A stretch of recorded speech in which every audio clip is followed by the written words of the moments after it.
Hello and welcome to the History of the Germans, episode 32, Hildebrand, not Pope, but false monk. Before we start, I want to let you know that there is something to celebrate. It's now almost exactly a year since I started working on the history of the Germans. The first episodes came out on January the 14th, and your response, dear listeners, far exceeded my expectations. Right now, more than 1,500 of you tune in every week and download well over 3,000 episodes. The podcast has reached almost 25,000 people. When I started, I said I would take the narrative all the way up to the year 1990. And as you can imagine, there was one of these promises that were under the premise that would ultimately make sense and enough people were listening to it. Well, with that much interest amongst you, it makes a lot of sense, and so the podcast will become a permanent feature in my life and hopefully in yours. Podcasting, as it happens, is a lot of work. I spend roughly 2 to 2.5 working days on each episode spread across the week. Most of that is spent on research. For instance, for this episode, I drew on 6 books on the Salians, 3 books on the papacy, 4 books on the medieval ages in general, plus 2 contemporary chroniclers and the letters of Pope Gregory VII. Writing, recording and editing takes another 8 to 10 hours in total per week. I mean, I'm not complaining. That is what I call fun. The only thing I do complain about is the endless building work outside my window that you may hear from time to time in the background. At my current run rate of 5 years per episode, I still have 183 episodes to go, including this one, and the last episode will air on December 4th, 2025. We'll see whether my German urge for punctuality will prevail, or whether 20 years of living in Britain had some impact on my delivery against promises. In any event, this will be a long run, and I need to make this economically viable. If not for the sake of my sanity, then for the sake of my marriage. Since I hate advertising breaks in podcasts, and I'm terrible at pretending a mattress or online course has changed my life, the only way to finance this endeavor is by relying on your generosity. I have set up a Patreon page where you can become a supporter of the podcast by making a monthly contribution. As a patron you get, first and foremost, my heartfelt gratitude, plus access to the occasional bonus episode on German art, architecture or whatever else comes to my head. You can become a patron for £2 or $3 a month, the cost of a cappuccino. Those of you who feel the History of the Germans podcast is worth supporting and have the funds, please go to my website, historyofthegermans.com. You can find a link under Support the Show, or go directly to patreon.com/historyofthegermans. And special thanks to Craig, Donald and Margrethe who've already signed up. Now, let us get back to our story. Last week we spent most of our time following one of the 3 strands of the story of the investiture controversy, the tension between the expanding imperial central power and the magnates. In 1075, Henry IV had managed to gain the upper hand in the conflict with the Saxons. This came about not because of a sudden emergence of support for the imperial idea, but because the magnates feared an uprising of the lower classes more than an overbearing ruler. We will leave our young king in the splendor of his achievements and catch up with events in Rome, following the second strand of our narrative, the rise of the papacy. You may remember that the papacy's fortune had begun improving under Pope Leo IX, 1049 to 1054, and over the following 20 years the papacy had grown even more in stature, and when Pope Alexander II died in 1073, the Holy See had reached a position it had never occupied before. Firstly, the papacy had got out of the chokehold of the Roman aristocracy. We heard 2 episodes ago that the last attempt by the Theophylacts to put one of theirs on the throne of St. Peter in 1059 had been foiled by an alliance of the reform-oriented cardinals under the leadership of Hildebrand and the support of Godfrey the Bearded. Godfrey had to be called upon again in 1062-63 to help Pope Alexander II gain access to the Holy City. The local aristocrats held on behalf of Cadalus, the anti-pope installed by Empress Agnes. Godfrey the Bearded died in 1069 and was succeeded in his Italian possessions by his stepdaughter, Matilda of Tuscany. If Godfrey was a staunch supporter of the reform movement, Matilda was even more committed. The papacy could call upon her almost as if she was a vassal of the church. Why she was so committed to the papacy in general, and Hildebrand in particular, has kept tongues wagging for centuries. But we should remember that she's mostly continuing her stepfather's policies. Having more or less unlimited recourse to the power of Tuscany was not the only military capability of the Holy See. During the fighting between the supporters of Alexander II and the anti-pope Cadalus, the papacy created its own military capability. Leo IX might have been the first pope to lead an army into battle, but his army consisted entirely of troops of his supporters, not papal troops. The units Hildebrand, the archdeacon, created in 1062-63 were papal armies. His detractors would later claim that he had led these troops into war sword in hand, which was a severe contravention of canon law. The next stone on the papal chessboard were the Normans. As of 1073, they had been loyal vassals of the Pope, helping out when needed. Otherwise, they had been busy conquering the rest of southern Italy and the island of Sicily. In 1072, Robert Guiscard and his next brother, Roger, another fruit of the inexhaustible loins of Tancred of Hauteville, entered Palermo, a city of 50,000 inhabitants, larger than Rome, London, Florence, Naples, or Genoa, and in Italy only surpassed by Milan in wealth and splendor. Under Count and later King Roger of Sicily, the island and its capital Palermo experienced a golden age.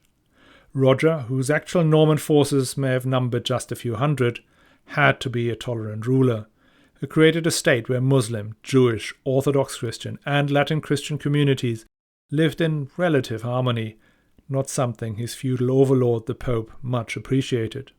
With the Normans not quite as reliable as the rulers of Tuscany, the popes would not have minded an occasional imperial journey to Rome as a counterweight. In particular, Alexander II offered an imperial coronation several times, but it never happened, as we heard before. The popes, who 100 years earlier served literally as the footstools of the Christianity rulers of Rome, found a degree of political and military independence never seen before. In that context, it is no surprise that the way a pope is chosen also changed. After the 5 popes between 1046 and 58 had been directly appointed by the emperor, the 1059 Lateran Synod established that the pope should be elected by the cardinals, with some not further defined involvement of the emperor. Imperial involvement in the subsequent elections dwindled to naught, and when Empress Agnes tried to appoint her own pope, it ended with the schism of Cadalus, a massive loss of confidence in the imperial religious policy, and her losing the regency. When the bishops met at the synod in Mantua to bring the schism to an end, Archbishop Anno of Cologne initially presided over proceedings as the representative of the emperor. But he was soon relegated to the backbenches thanks to Hildebrand insisting that the emperor has no longer any say in the choice of who should be pope. So bottom line 1, the papacy had become an independent political, not just spiritual entity with its own military capability. What gave the papacy the next push up the ladder was that it assumed the leadership of the church reform movement. You may remember the church reform had started as a grassroots movement. Pious monks, disgusted by the worldly mores of the rich and powerful abbeys, had formed communities in remote places like Cluny, Gorse or Moyenmoutier. They wanted to live according to the rule of Saint Benedict. They wanted to focus on praying and doing good works for a reward in heaven. Their efforts were recognized by noble lords, the Duke of Aquitaine amongst them, who wanted those holy monks to pray for their souls in the afterlife. So they gave donations to the monks or asked them to set up a new priory or monastery on their lands. In the next step, the emperors, namely Henry II and Henry III, embraced the movement and began to roll out reform in the mighty imperial abbeys of Reichenau, Corvey, Fulda, and etc. At the same time, the urban and rural population, who had little interaction with the monks on their remote abbeys, demanded that the priests who administered their sacraments to live up to the same billing. That meant initially that the priest should have been chosen for merit, rather than for the amount of kickback he offered the local bishop. But more and more the laity was upset by the fact that most of the priests, canons, and deacons were married or had congress with women.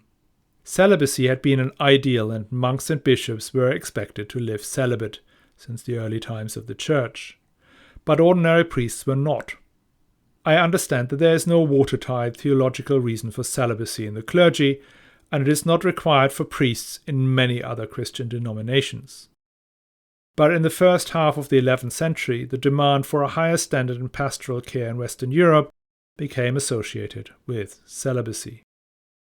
My non-theological view is that if monks, the most effective communicators with the divine, lived in celibacy, then being celibate clearly improved efficacy of the sacraments. And hence the city dwellers and peasants wanted access to the same quality of religious rites as the aristocrats had who had their monks. The education and moral standards of the priests were the responsibility of the bishops. And Henry II and Henry III enthusiastically encouraged their bishops to improve the standards of their clergy. And so it came that by 1046, when Henry III deposed 3 popes at the Council of Sutri, he was the undisputed leader of the church reform movement. He appointed competent bishops who raised the standards of the clergy and pushed through the reform of the monasteries. And finally, he appointed competent popes. Leo IX and Victor II got the papacy involved in the work of church reform, for the first time pretty much. They saw themselves as partners of the emperor in that great endeavor and focused on the parts of the world the emperor had difficulty to reach. In particular, the French bishops came in for a drubbing. Simony was rife in France, since investiture of bishops was one of the few sources of income for the king. The popes travelled endlessly, a level of touristic activity not seen again until Pope John Paul II's Pope-mobile tours. Leo IX, for instance, crossed the Alps 6 times in the 5 years of his pontificate, holding synods in France, Germany, and Italy. The same goes for his successor, Victor II. Almost as important as the papal presence north of the Alps was the activity of the papal legates. Usually prominent cardinals like Pietro Damiano and the later popes Stephen IX, Nicholas II, Alexander II, and even Gregory VII. The legates would call and preside over synods, where again, bishops were investigated and condemned for simony or other forms of corruption or misdemeanor. Legates would be sent even to adjudicate in major political issues, like the attempt of Henry IV to get a divorce. Within the span of maybe 20 years, the papacy had gone from being almost invisible in the debate over the most important issues of the day to being everywhere. Even the intellectual epicenter of the church reform shifted. Was the theological underpinning of the reform movement initially devised by the abbots of Cluny, Gauze, etc., it is now the College of Cardinals and the annual synods in Rome that set the tone. St. Peter Damian, Humbert of Silva Candida, and others who came to Rome from all over Europe form a new center that sets the dogma. At the same time, the imperial leadership role diminishes under the regency of Empress Agnes. Rapacious bishops like Anno of Cologne and Adalbert of Hamburg-Bremen do not add much to the imperial reputation. And that reputation completely crumbles when Agnes sides with the conservative forces, the northern Italian bishops and the Roman aristocracy, appointing the bishop Cadalus as anti-pope Honorius III. Even though Anno of Cologne tried to reverse the policy, it is too late to keep the imperial power in the lead. Some hope is pinned on young Henry IV to step into his father's footsteps, but that crumbles quickly.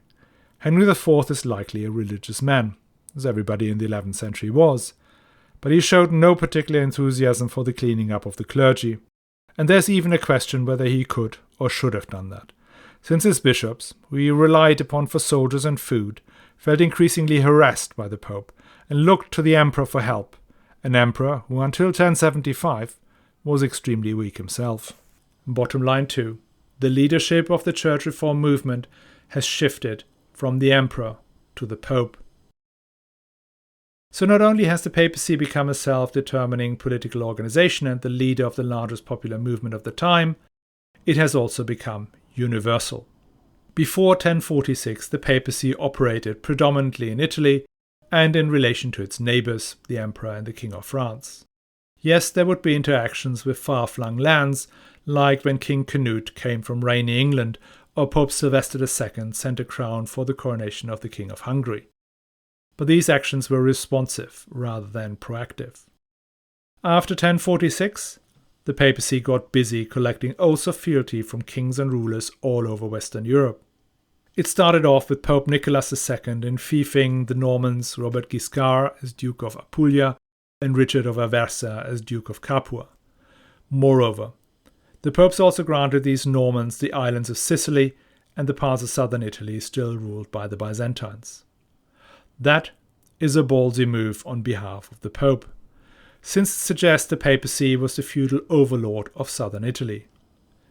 Even the Constantine donation, which we know and many people at the time knew was a fake, did not extend to southern Italy and certainly not to Sicily. But where there is no plaintiff, there is no judge. The emperor in Constantinople, whose lands these had been before the Muslim and Norman conquest, had no standing in Rome anymore, as the break between the Eastern and the Western Church had become permanent in 1054. And the Emperor Henry IV, who was the recognized overlord of the Lombard dukes, well, he had other things on his mind. In 1068, the King of Aragon in Spain came on pilgrimage to Rome and gave his kingdom into the hands of the Pope, where he received it back as a fief. As usual, he did this only in part out of piety.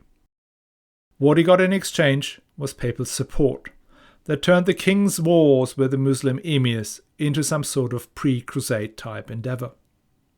One of the political tools of the papacy were the so-called papal banners. These were carried into battle as signs that the apostles Peter and Paul were fighting on the side of the flag-bearer. And that was most valuable to those whose claim to the conquest were weakest. One of these pretenders was William the Conqueror, whose claim to the English throne was, how can I say that most politely, a bit of a stretch. Pope Alexander II, upon insistence of Hildebrand, gave William the banner and his endorsement. And that was because William enjoyed a reputation as a supporter of church reform, whilst the old regime in England was seen as simonistic and insufficiently focused on enforcing celibacy amongst the clergy. The reach of the papacy did not stop on England's shore. In a few years, Pope Gregory will write letters of advice and admonishment to the great King of Ireland, the Bishop of Carthage in North Africa, and even the ruler of what is now Morocco. So in just 30 years, the papacy's ambitions have grown from being the Bishop of Rome to being the universal ruler of all Christendom. In doing so, the papacy had simply stepped into a void that the emperor since Otto the Great had left wide open. In 972, you remember when Otto the Great died, he was the universal ruler of Christian Western Europe. Though technically he was not King of France or King of Burgundy, the rulers of these lands recognized him as the arbiter of their disputes and came to his assemblies. The same goes for the Dukes of Poland and Bohemia. Hungary and Denmark were still mostly pagan, and England was a slaughterhouse of Viking invasions. In other words, there was a universal authority, and that was the emperor. His immediate successors, Otto II and Otto III, tried to maintain that universal ambition. Otto III's policy of the Renovatio Imperii was the most stringent expression of that idea.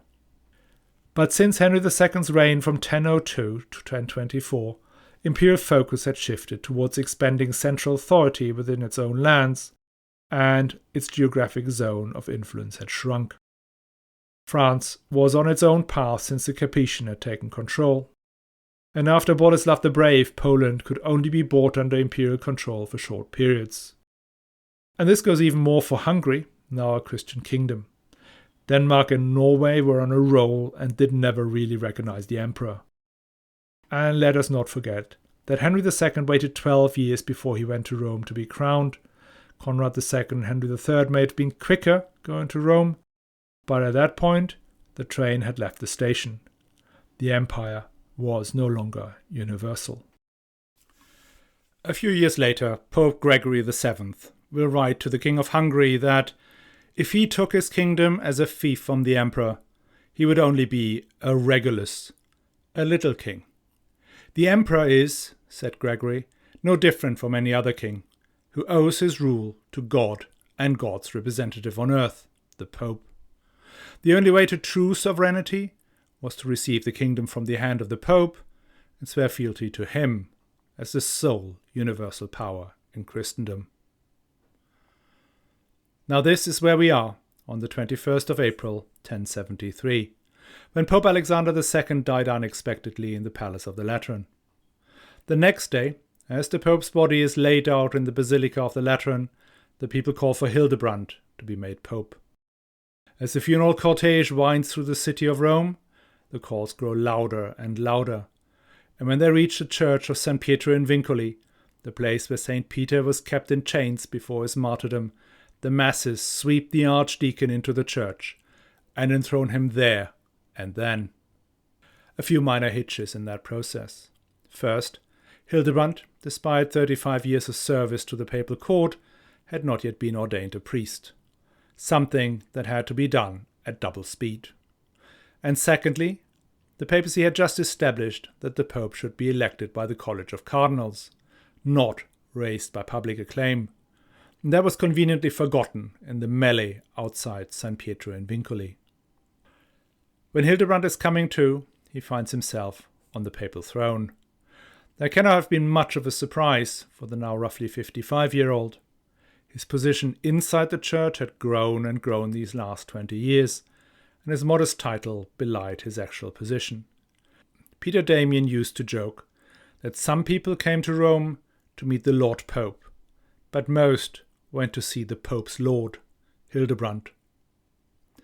Hildebrand takes the papal name of Gregory VII, which must be the weirdest joke of the 11th century.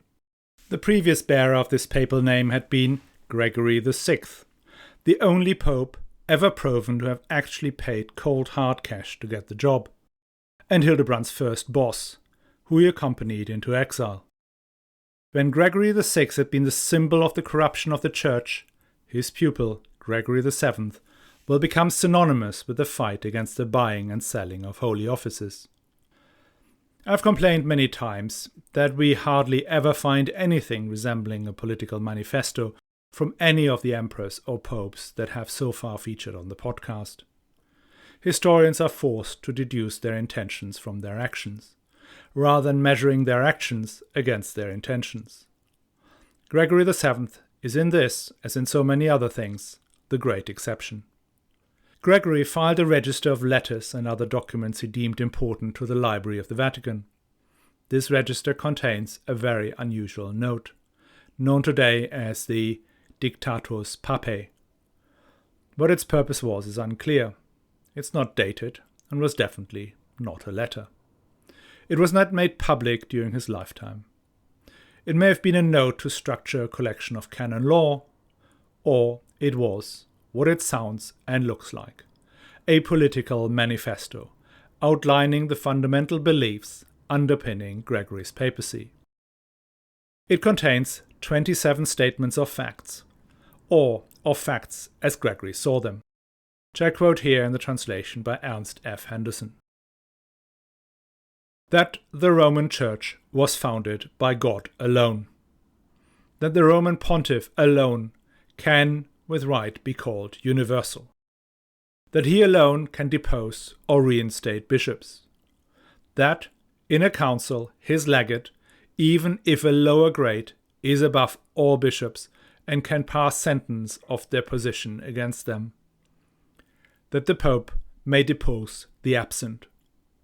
That amongst other things, we ought not to remain in the same house with those excommunicated by him. That for him alone it is lawful, according to the needs of the time, to make new laws, to assemble together new congregations, to make an abbey of a canonry, and, on the other hand, to divide a rich bishopric and unite the poor ones. That he alone may use the imperial insignia. That of the Pope alone all princes shall kiss the feet. That his name alone shall be spoken in the churches. That this is the only name in the world. That it may be permitted to him to depose emperors. That he may be permitted to transfer bishops if need be. That he has power to ordain a clerk of any church he might wish. That he, who is ordained by him, may preside over another church, but may not hold a subordinate position.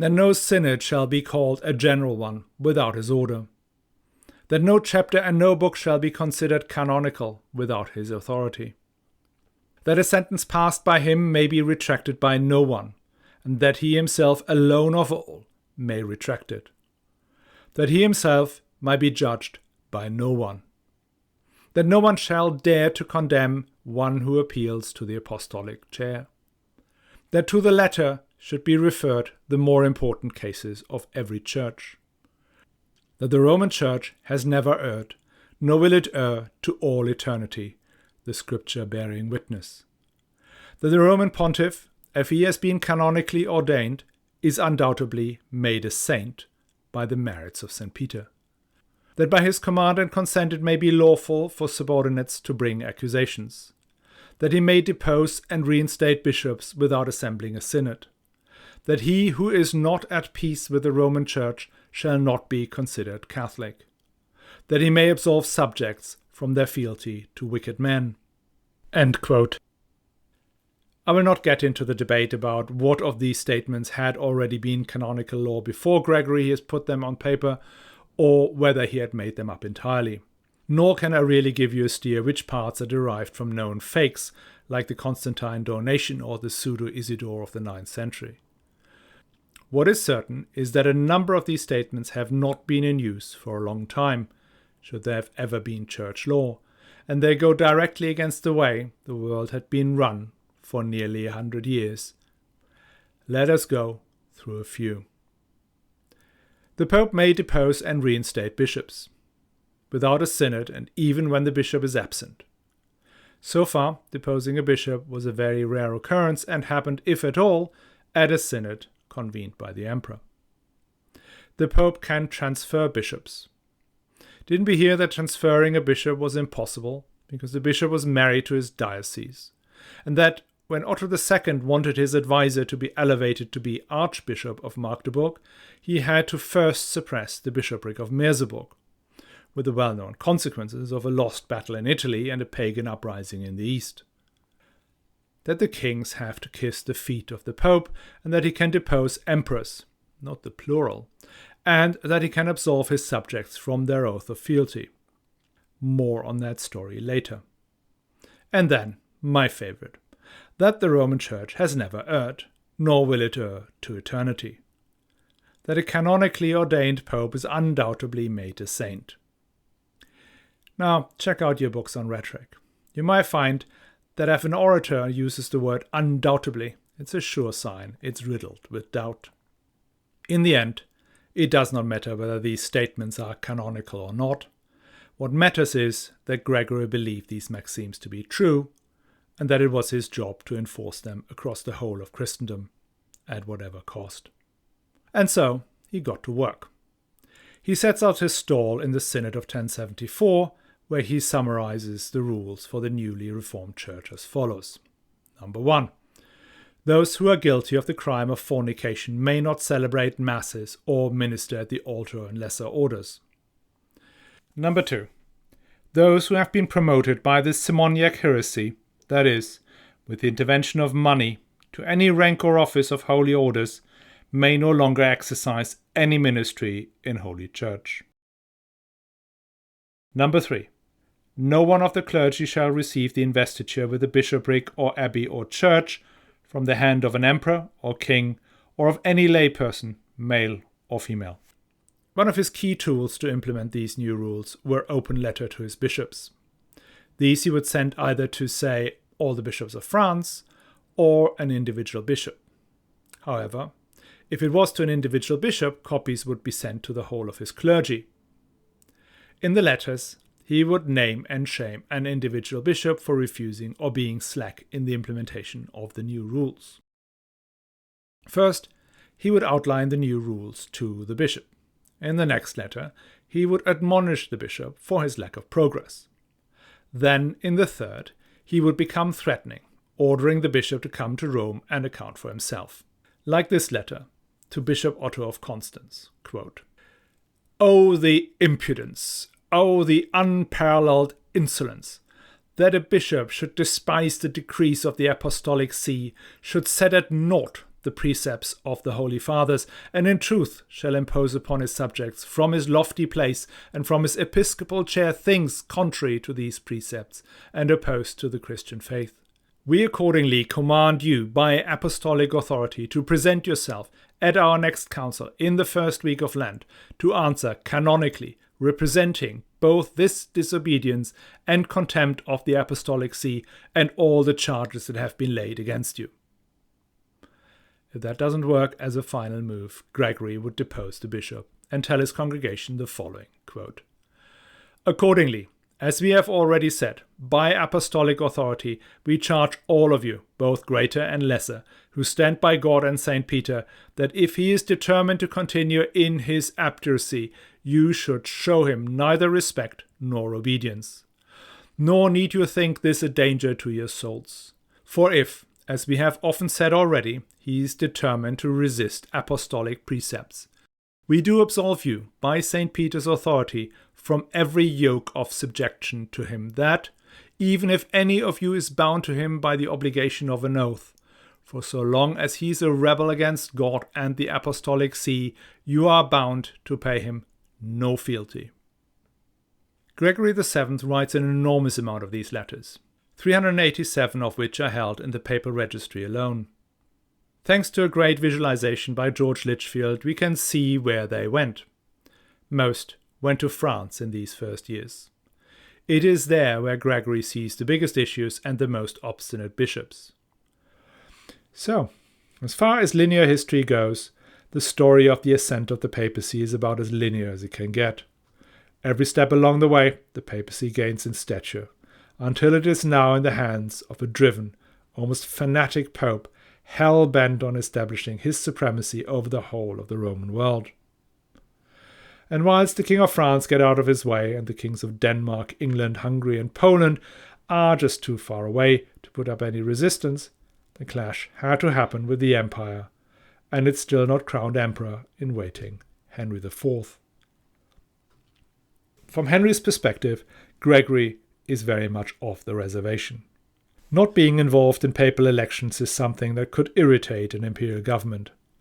But it is certainly not the first time that the empire had let things in Rome slack a bit.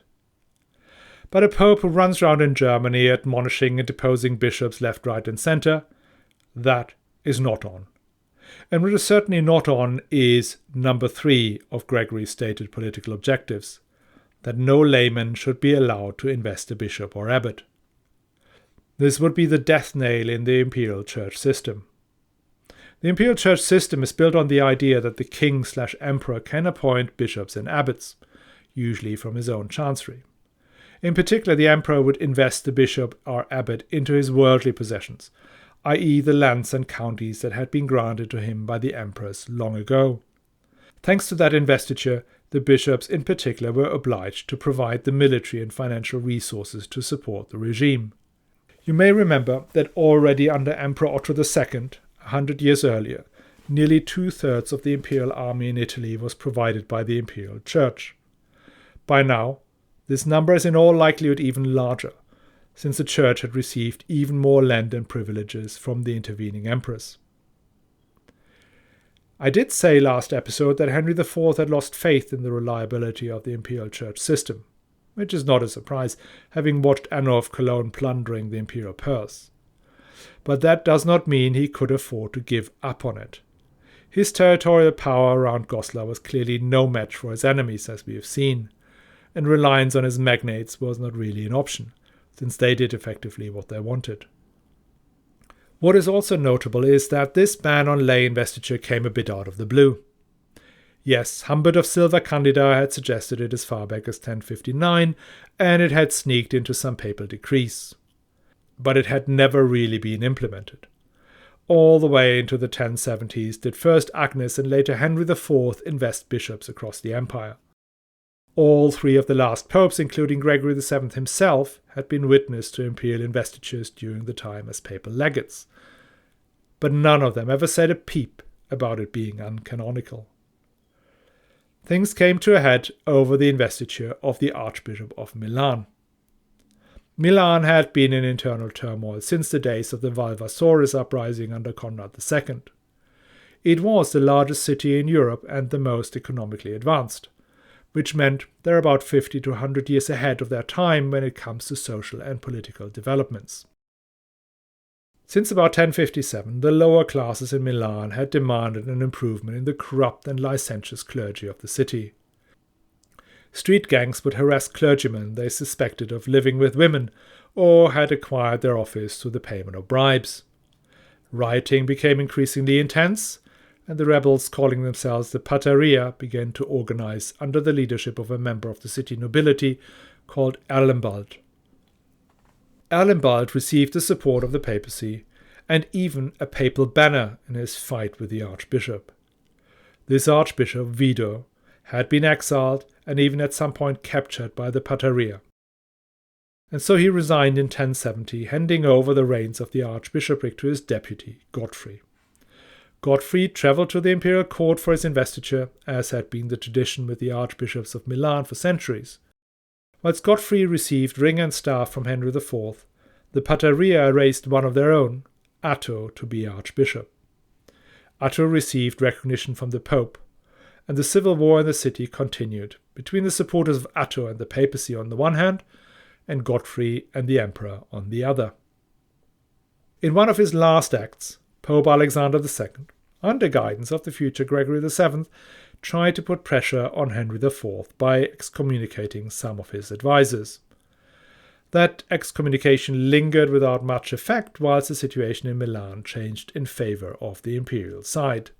The Pateria suffered the loss of its leader Erlembald in the fighting, and after the city had burned down, the imperial party took control. They asked Henry IV for a new archbishop, even though Godfrey was still around, but probably not particularly good. Henry IV agreed to this demand and appointed a certain Tedald, one of the members of the chancery, to be Archbishop of Milan. This is where Gregory loses it. In December 1075, he writes a letter to Henry IV, admonishing him for his decision in Milan, as well as for retaining his advisors who had been excommunicated 2 years before. The letter is not a very veiled threat to excommunicate the king. We are in step 3 of the Gregorian deposition process. Like with Bishop Otto of Constance, the process is Letter 1. Hello, these are the new rules. Letter 2. Please implement them now. Letter 3. Do it now or else.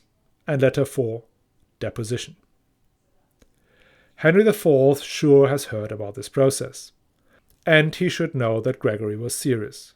For one, the letter was delivered by 2 papal legates who also brought a verbal message from the Pope, probably a bit more explicit, and were supposed to bring an account of the king's informal response back to Rome. And Gregory VII had form in excommunicating kings. He had threatened to excommunicate King Henry I of France, unless he took action on simony, and had actually excommunicated the Norman leader Robert Guiscard, not for any spiritual failures, but for attacking papal lands. Henry's reaction to the first 2 letters had been to play for time, since, as you may remember, he was in the midst of getting his proverbial handed to him by the Saxons in 1073 and 1074. But when the 3rd letter arrived in 1075, Henry IV had just won his great victory against the Saxons. No way he's going to yield to this rudeness. He called a synod of the German bishops in Worms for the 24th of January, a mere month after the receipt of the letter. Despite the winter weather, 26 bishops came to the synod, including the Cardinal Hugo the White, who had fallen out with Gregory.